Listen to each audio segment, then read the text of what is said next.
Hey guys, in this video I want to talk about compound movements. Can they build big arms? That is the question. Before I get into that topic, guys, I encourage you to stick around the end of this video, find out how you can reach me with your questions and or comments. So a question I get quite frequently is, can I build big arms with just compound movements? A lot of times guys are looking to get into full body training from split training, and they have some fears that if they don't do a lot of direct arm work, like have an arm blasting day or a tricep blasting day or a bicep blasting day, that they won't build arm size. Now here's the thing I want you guys to understand. Um, Arm work is good. It'll only help you with your size. It will only help you with your arm size. With that said, most of you guys need a lot less than you think you do. Now, I want you to consider a scenario. If you sat down today, if I started working with a trainee today, and he only did for back, deadlifts, barbell and or dumbbell rows, seated cable rows or T-bar rows, chin-ups and pull-ups. Now, chin-ups are with the bar towards your face. Pull-ups are with chin-ups are with your palm towards your face. Pull-ups are with your palms away from your face. Excuse me. If a trainee only did those for his back, okay, deadlifts, rows, chins, pulls, that sort of thing. If he only did upper body work like bench presses, dips, dumbbell bench presses for his chest, overhead presses, maybe upright rows or whatever for his shoulders, that sort of thing. The question is, would they be able to build big arms? Yes, yes they would. Here's the scenario. You take a guy just doing these types of movements, just doing compound movements over time.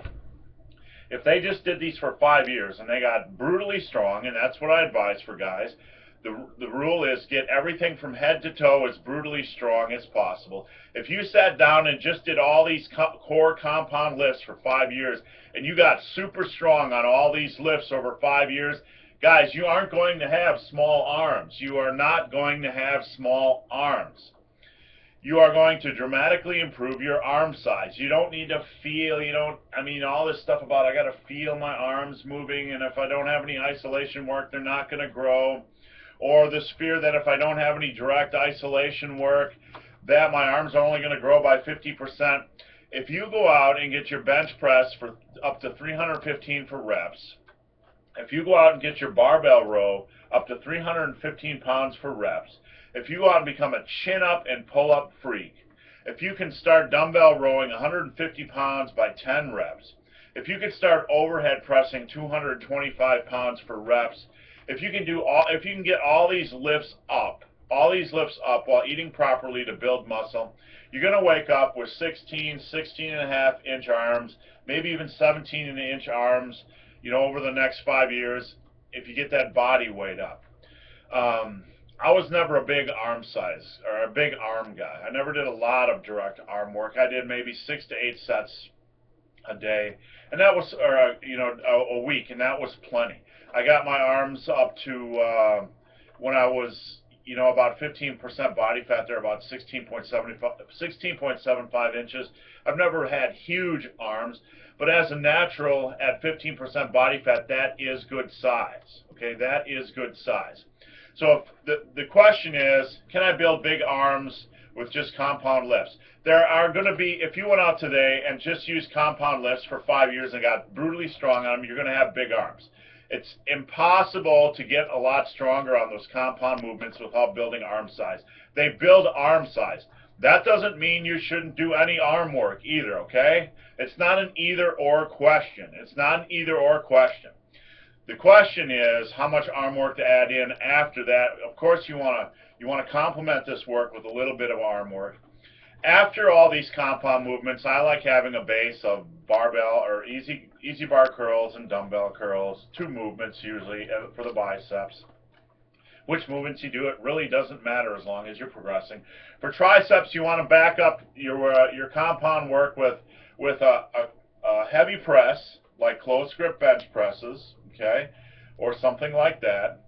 And you also want to back up your tricep, your compound work with some kind of an extension, like skull crushers, boom, or one-arm dumbbell extensions, two-arm dumbbell extensions, you know, some kind of an extension and a press for triceps, and two variations for your biceps. So you can build big arms, guys, with just compound movements. You're never going to find a guy in the gym who only used compound movements and got brutally strong on him with small arms.